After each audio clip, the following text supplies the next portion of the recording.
नमस्कार, आप देख रहे हैं जेके 24/7 न्यूज। मैं हूं आपके साथ राजेश कुमार। वक्त हमारे खास कार्यक्रम डिफेंस स्पेशल का, जहां पर भारत चीन संबंधों को लेकर हम बात करेंगे, क्योंकि एक तरफ जहां चीन शांति की बात कर रहा है, तो दूसरी तरफ एलएसी के उस पार तिब्बत में चीन का एक बड़ा सैन्य अभ्यास चल रहा है। बात अभ्यास की नहीं है, खबरें यहां तक हैं कि चीन अपनी सेना को ज्यादा से ज्यादा तिब्बत के अंदर जमा करने में लगा हुआ है। चीन के आखिरकार इरादे क्या हैं, इसको आगे डिकोड करने की हम अपने एक्सपर्ट से कोशिश करेंगे। लेकिन साथ ही में बात बांग्लादेश की भी होगी, क्योंकि आपको याद होगा किस प्रकार से वहां पर छात्रों के नाम पर हुड़दंगियों ने शेख हसीना का सत्ता का तख्ता पलट कर दिया। उसके बाद मोहम्मद यूनिस वहां पर बैठे। लेकिन अब जो खबरें सामने आ रही हैं वो बेहद चौंकाने वाली हैं कि बांग्लादेश की आर्मी 3 धड़ों के अंदर बंट चुकी है और हालात ऐसे बनते जा रहे हैं कि मोहम्मद यूनिस अपना बोरा बिस्तरा उठाकर जो है वो वापस बांग्लादेश से अमेरिका जा सकते हैं। इस मुद्दे पर डिटेल से बात होगी, लेकिन साथ ही में बात रूस से आ रही एक और बड़ी खबर पर करेंगे, जहां पर रूस यूक्रेन की जंग में एक और भारतीय की मौत हुई है। लेकिन शुरुआत बड़ी खबर के साथ।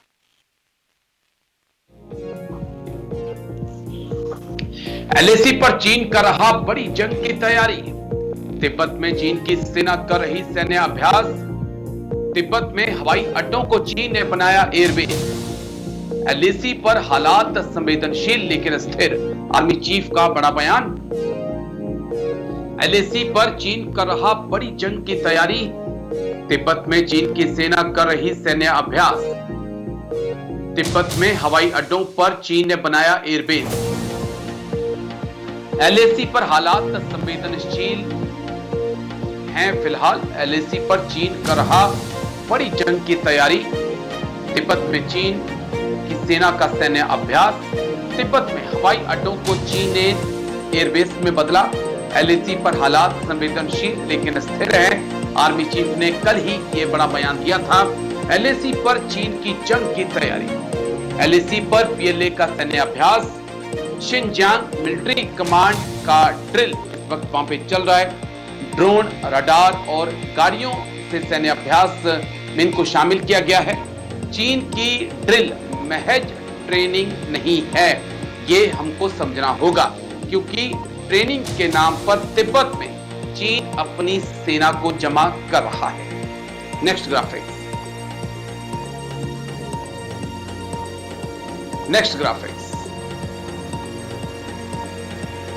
सैनिकों को एयरलिफ्ट का अभ्यास इस वक्त चीन की तरफ से किया जा रहा है कि किस प्रकार से जल्द तिब्बत में सैनिकों को पहुंचाना है। जल्द से जल्द सैनिकों को पहुंचाने का अभ्यास भारतीय सेना भी इस वक्त तिब्बत में एलएसी के पास सैन्य अभ्यास कर रही है। अक्साई चीन में चीन ने लेकिन 2 जो सामान्य हवाई अड्डे थे उसे बदलकर सैन्य हवाई अड्डा कर दिया है। सिविल हवाई अड्डे को और उसे सैन्य हवाई अड्डा बना दिया है। होटान से हटकर इन एयर बेसिस को चीन बना रहा है। तो ये कुछ अहम अपडेट आ रही है, क्योंकि हाल ही में हमने देखा कि प्रधानमंत्री मोदी और चीन के राष्ट्रपति शी जिनपिंग की रूस के अंदर मुलाकात हुई थी। उसके बाद हमने देखा कि एनएसए अजीत डोभाल भी हाल ही में चीन के दौरे पर गए थे। वहां पर वांगी के साथ उनकी भी मुलाकात हुई थी। लेकिन एलएसी के उस पार से जो तस्वीरें आ रही हैं, जो खबरें आ रही हैं, वो बेहद चौंकाने वाली हैं। हमारे साथ 2 खास मेहमान चर्चा में जुड़ चुके हैं। जाने माने defence expert captain Anil Gaur. Jain sir, बहुत बहुत शुक्रिया समय देने के लिए। Thank you sir. Jain sir. Sanjeev Srivastava, विदेश मामलों के जानकार, भी हमें ज्वाइन कर चुके हैं। बहुत बहुत शुक्रिया संजीव जी। जय हिंद। Thank you sir. Thank you Rajesh ji. Captain Anil Gaur sir, चर्चा की शुरुआत आपके साथ करूंगा। 2 अहम खबरें सर। एक खबर तो यह आ रही है कि इस वक्त तिब्बत के आसपास चीन का एक बड़ा सैन्य अभ्यास चल रहा है, जिसमें उनकी शिनजियांग प्रांत की जो भी यूनिट हैं वो अभ्यास कर रही हैं। लेकिन साथ ही में एक्स्ट्रा ट्रूप को कैसे एयरलिफ्ट करके जल्द से जल्द तिब्बत पहुंचाना है, वो भी इस अभ्यास का एक हिस्सा है। दूसरी तरफ होटान के पास जो है दो जो सिविल बेस एयरबेस थे उनको अब बदलकर चीन ने अपनी वायुसेना के इस्तेमाल के लिए तैयार किया है। तो एक तरफ तो चीन बातचीत कर रहा है, हमने देखा कजान में प्रधानमंत्री मोदी शी जिनपिंग की मुलाकात हुई, अच्छी अच्छी बातें हुई, डिसएंगेजमेंट देवसांग डेमचौक को लेकर सहमति बनी। उसके बाद एनएसए अजीत डोभाल भी चीन के बापर वांगी से मुलाकात हुई, सब कुछ अच्छा, ऐसा लगा कि सब कुछ ठीक हो रहा है। लेकिन दूसरी तरफ हम इन तैयारियों को कैसे देख सकते हैं सर? राजेश जी, पहले तो आपको मकर संक्रांति की बहुत बहुत और महाकुंभ की बहुत बहुत मुबारक है, और आपके सारे दर्शकों को भी। तो आज बहुत ही मैं कहूँगा पायस दिन है जो हम सनातनियों के लिए। अब बात है जो चीन की, देखिए चीन जो है वो अपना जो उसने करना है उसको नहीं छोड़ेगा, आप जो मर्जी। ये चीन भी उसी तरीके से जिस तरीके से पाकिस्तान है। प्रॉब्लम कहाँ आती है? हमारी परसेप्शन में, क्योंकि हमारी परसेप्शन में ये था कि जैसे हमने एग्रीमेंट्स किए थे चीन के साथ में, आप देखिए हमने जब एग्रीमेंट्स किए सारे किए कि भाई आप यह सैन्य जो है आप उसको नहीं खड़ा करेंगे, सारा कुछ करेंगे। उन्होंने एक्सरसाइज के बहाने में, मिलिट्री एक्सरसाइज के बहाने में सीधी इंक्लूजन कर दी, जिस हिसाब से 62 में की थी।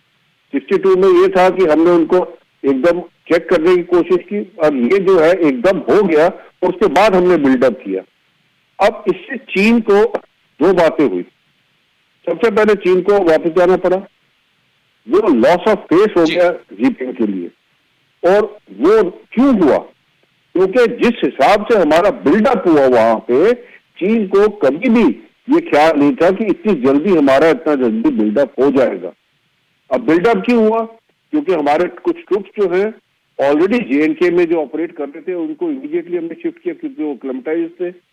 दूसरा, एयरलिफ्टिंग की हमने, क्योंकि चीन को ये था कि देखिए जी यहाँ पे जो है ये लद्दाख का जो रीजन है वो कट ऑफ हो जाता है, 6 महीने कटा रहता है, तो उसके बाद तो आप जो मर्जी मनमानी कर ले।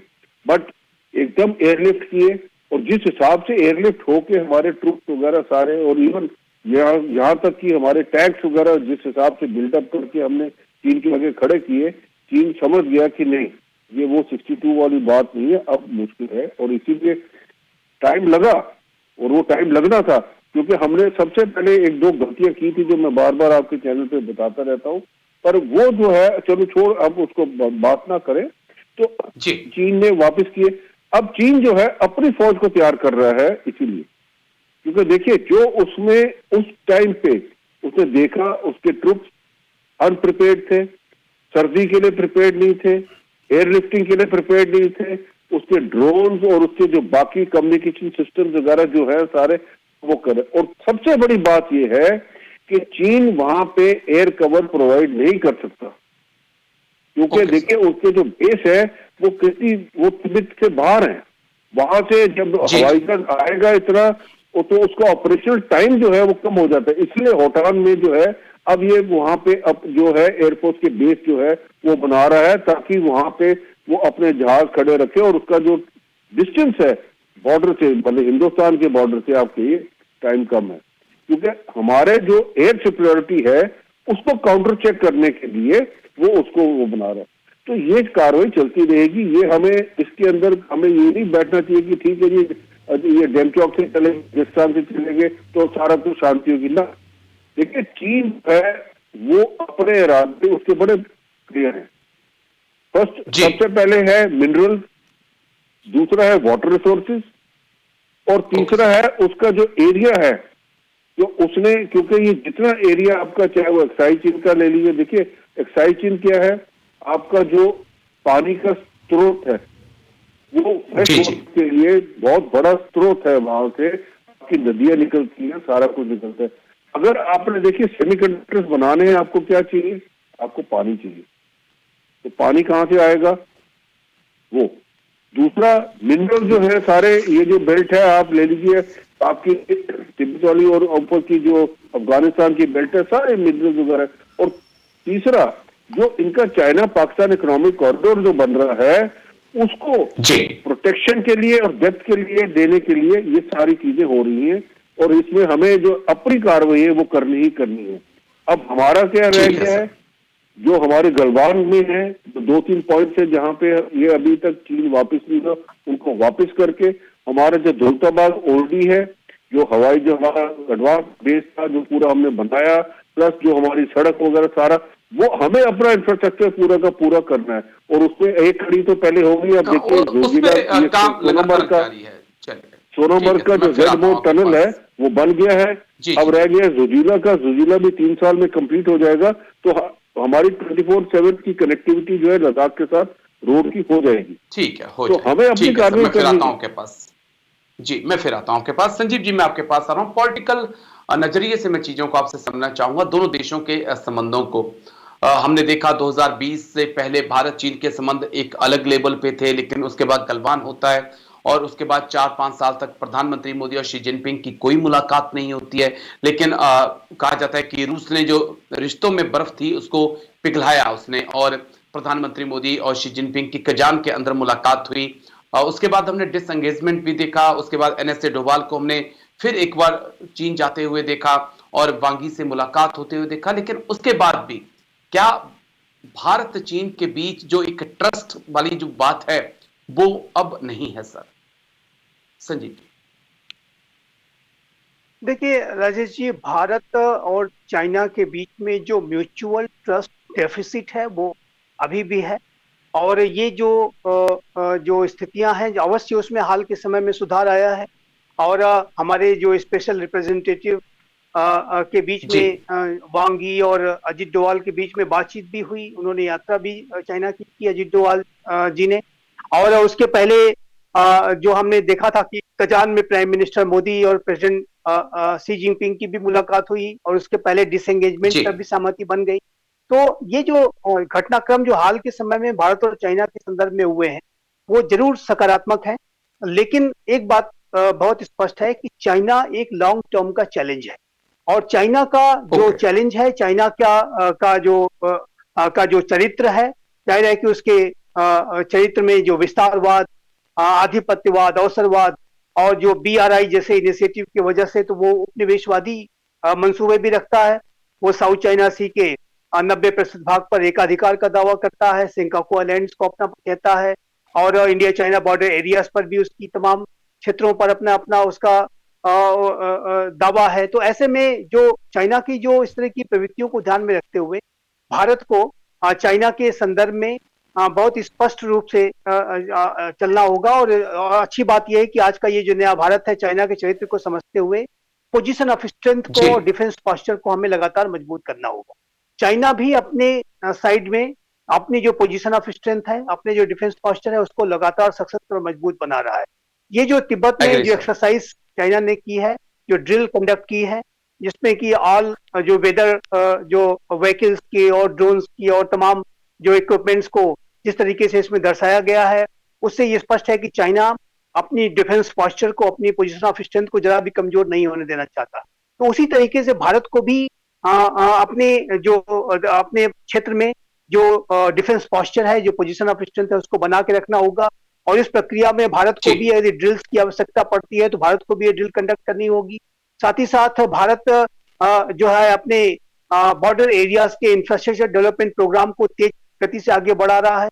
जेड मॉर जो अभी जो एक टनल बनी है 6.5 किलोमीटर की, इससे हमारी जो लद्दाख की जो कनेक्टिविटी है बेहतर होगी। और जोजिला टनल के बन जाने के बाद 2028 में तो और अच्छा हो जाएगा और बेहतर स्थितियां बनेगी। और लद्दाख में हमारा जो जी कनेक्टिविटी है वो और अधिक हो जाएगी, ऑल वेदर कनेक्टिविटी होगी और टूरिस्ट के लिए भी सोनामर्ग इत्यादि में जाने के लिए आसानी होगी। तो ये जो सारी स्थितियां हैं उसको भारत बहुत अच्छी तरीके से डील कर रहा है। चाइना के बारे में जैसा कि मैंने कहा कि एक लॉन्ग टर्म का चैलेंज है। हाल के समय में जरूर ओके एक सर। डिसएंगेजमेंट हुआ है, लेकिन ये डिसएंगेजमेंट तभी हो पाया है कि जब हमने ताकत दिखाई है, जब हमने अपना संकल्प बिल्कुल दिखाया है, बिल्कुल। जब हमने अपने डिफेंस पोस्चर को, अपनी पोजीशन ऑफ स्ट्रेंथ मजबूत बनाया, तब चाइना जाकर के झुकने पर मजबूर हुआ। और चाइना की आंतरिक स्थितियां भी ऐसी थी कि वहां की इकोनॉमी अच्छा परफॉर्म नहीं कर रही है और चाइना को अब डोनाल्ड ट्रंप को भी फेस करना है 4 वर्षों तक। तो चाइना अनेक मोर्चों जी, पर दबाव में था और उसकी वजह से उसने मजबूरी में आकर के ये और डिसएंगेजमेंट किया है। गार्ड लेकिन डाउन उसका नहीं एक कर बहुत बड़ा सकते। आपका कारण ये कहना है भी कि है कि चीन भारत ने ताकत की अपनी भाषा पोजीशन समझता ऑफ है। स्ट्रेंथ को दिखाया। बिल्कुल सर।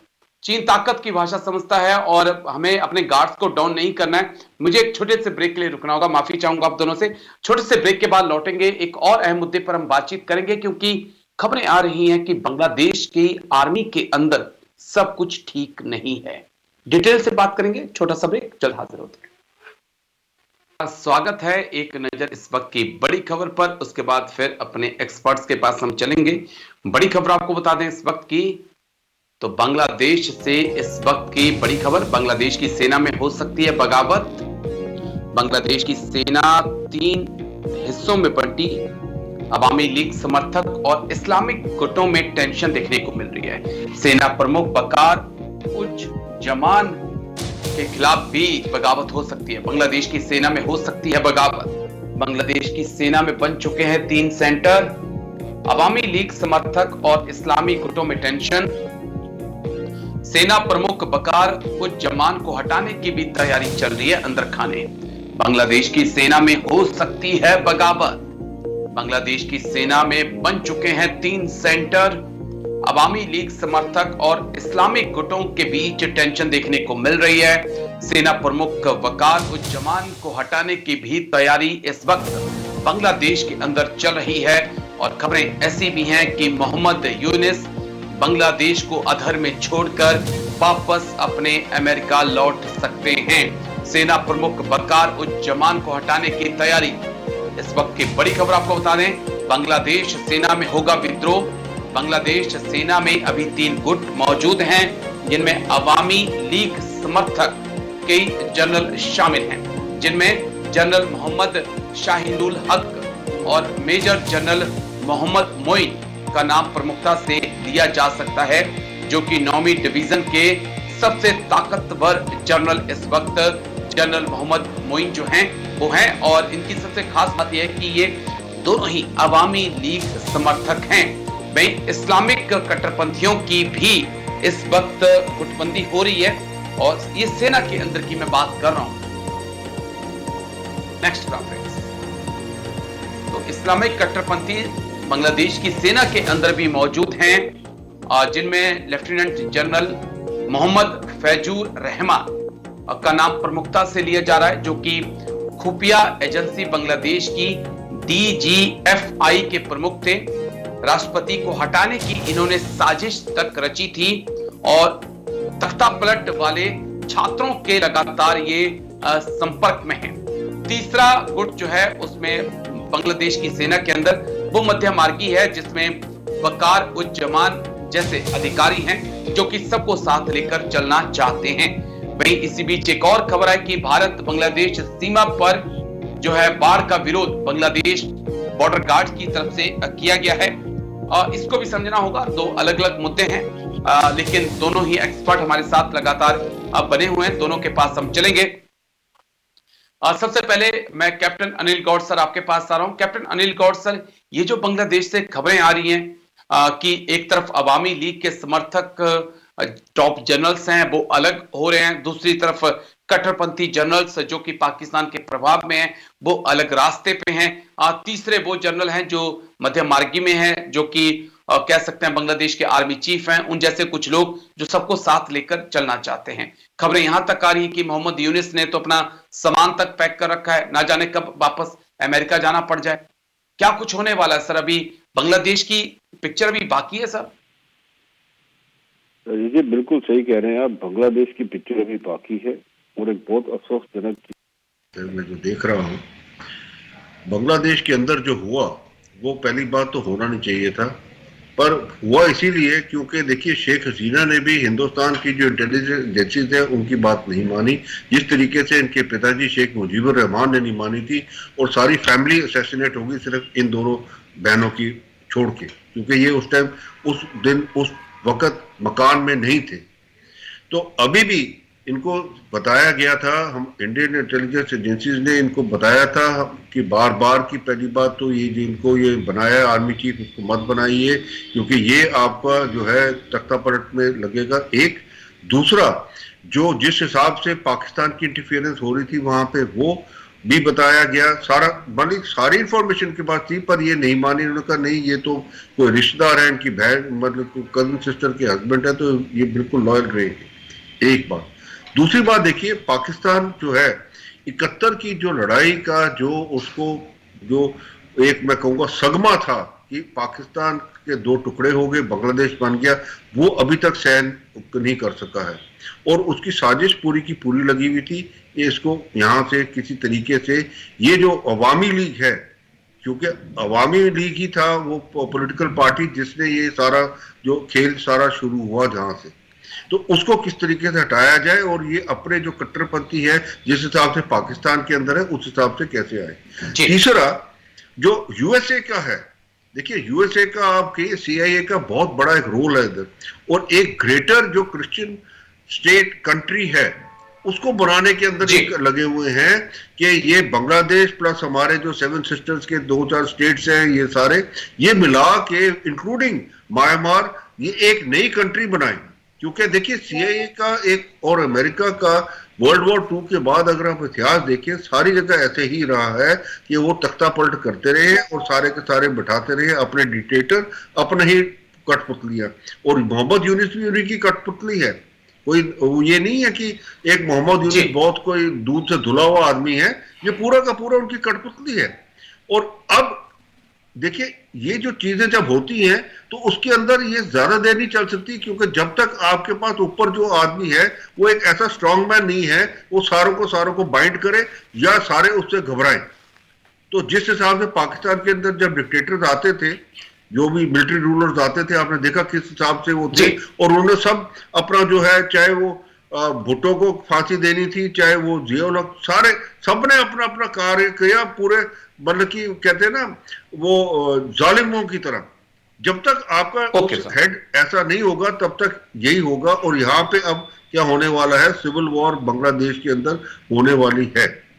ये बहुत एक मैं कहूंगा अहम कदम होगा, क्योंकि जिस हिसाब से बांग्लादेश के अंदर देखिए अभी आर्म्स ले रहे हैं, ये टैंक्स भी ले रहे हैं, साथ में अभी हेलीकॉप्टर जो है अटैक अपाचे हेलीकॉप्टर वगैरह भी ऑर्डर कर रहे हैं अमेरिका से। पैसा इनके पास है नहीं, अपनी इकोनॉमी इनकी डोल ड्रम में चली गई है। जो जिस हिसाब से शेख हसीना के टेन्योर के अंदर बांग्लादेश एक अच्छे पायदान पे पहुंच गया था, उनकी टेक्सटाइल एक्सपोर्ट जितनी थी वो सारी की सारी डूब गई है। पर आर्म्स खरीदने के लिए अमेरिका इनको दे रहा है, ये खरीद रहे हैं उसी हिसाब से जिस हिसाब से पाकिस्तान कर रहा है। तो आज जब ये हालत, जब लोगों के पास खाने की चीजें नहीं होंगी तो यही होगा।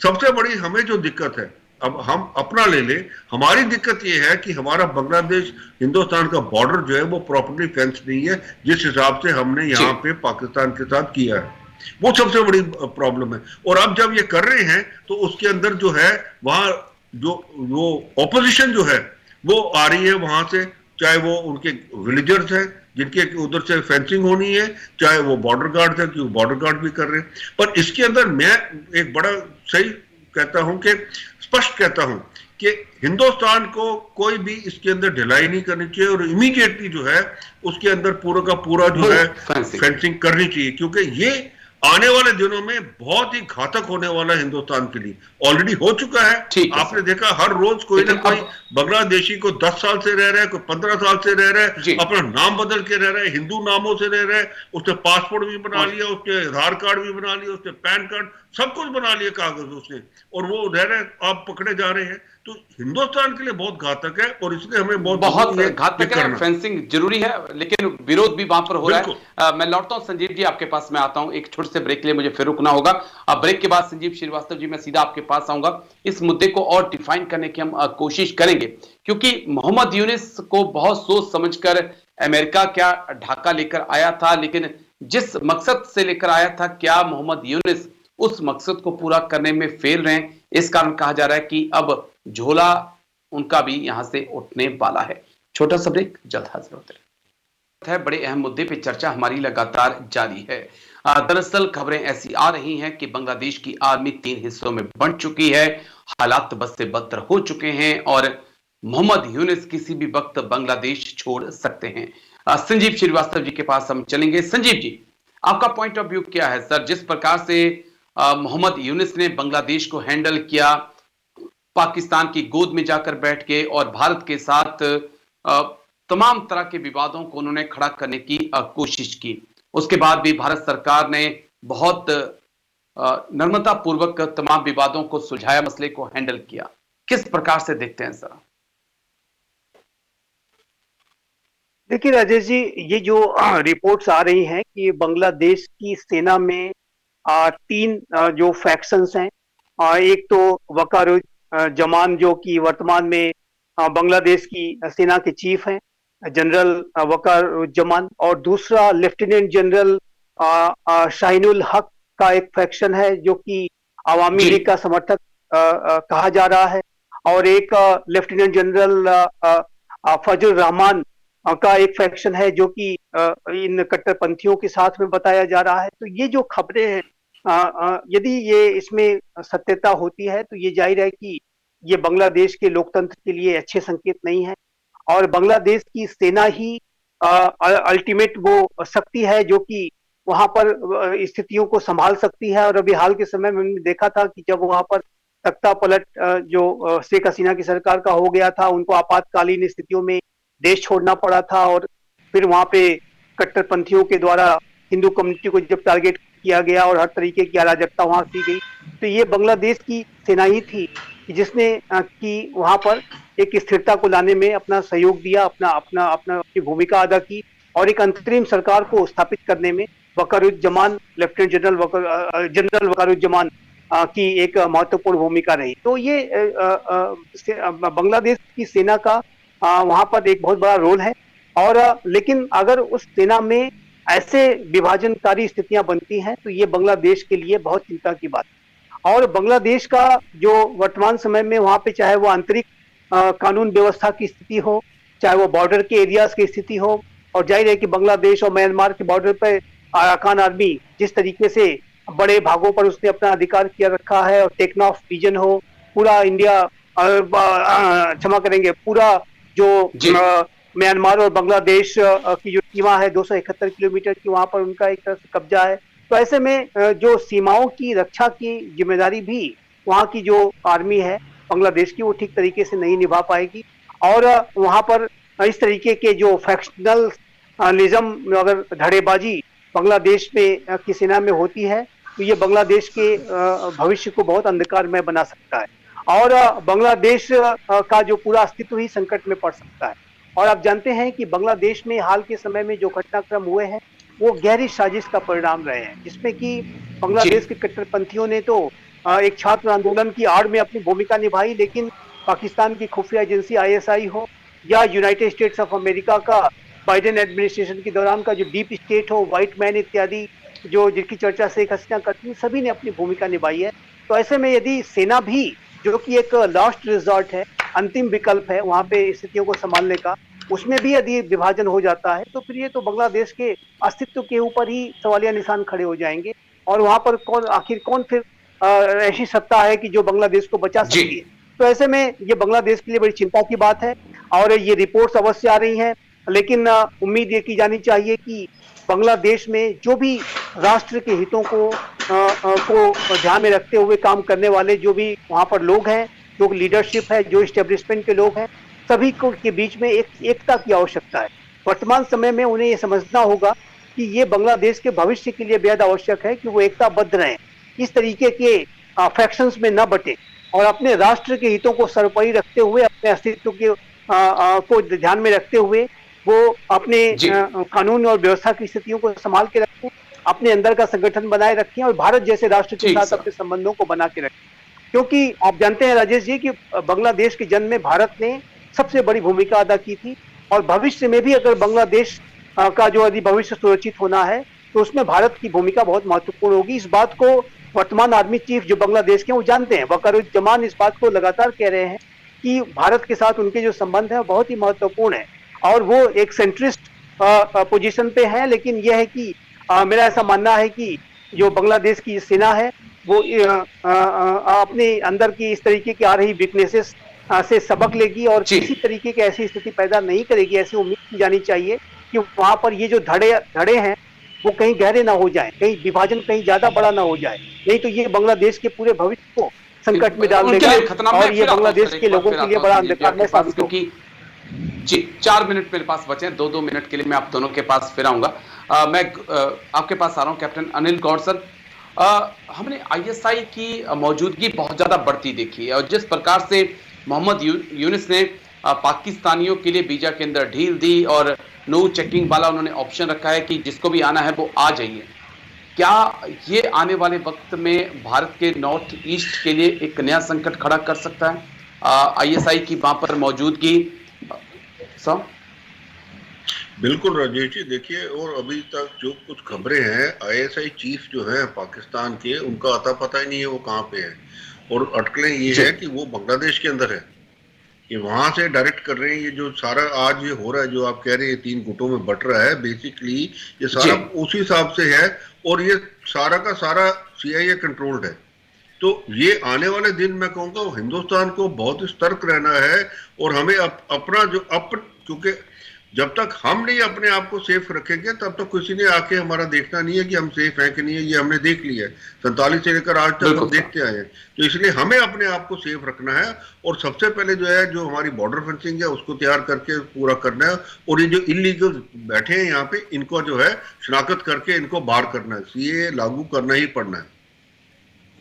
जी संजीव जी, आखिरी पॉइंट जो आपसे समझना चाहूंगा, मोहम्मद यूनिस को लेकर आप क्या देखते हैं उनको, कि क्या वाकई में उनके लिए भी अब वो वक्त आ गया है जब जिस प्रकार से शेख हसीना की विदाई हुई, कुछ वैसा ही मोहम्मद यूनिस के साथ भी हो सकता है? इस प्रकार की भी तमाम अटकलें चल रही हैं बांग्लादेश में।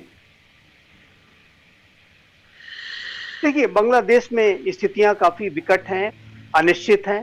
और जिस तरीके की अभी रिपोर्ट्स आ रही हैं कि मोहम्मद यूनुस की ही आलोचना जिन कट्टरपंथियों को वो शह देने का काम कर रहे थे, वो भी अब करने लगे हैं।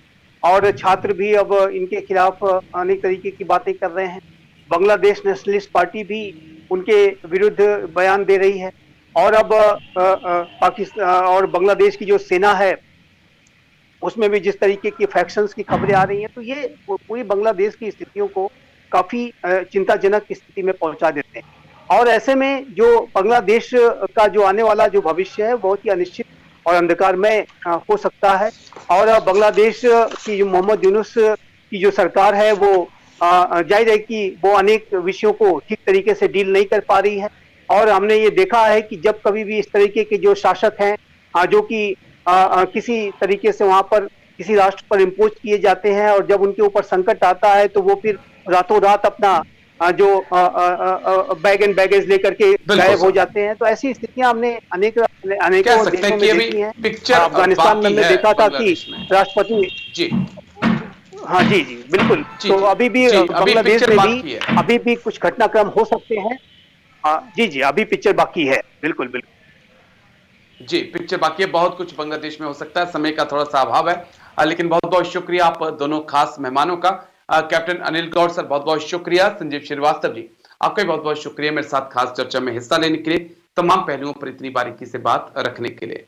तो डिफेंस स्पेशल में आज इतना ही, कल फिर होगी मुलाकात, दीजिए इजाजत, नमस्कार।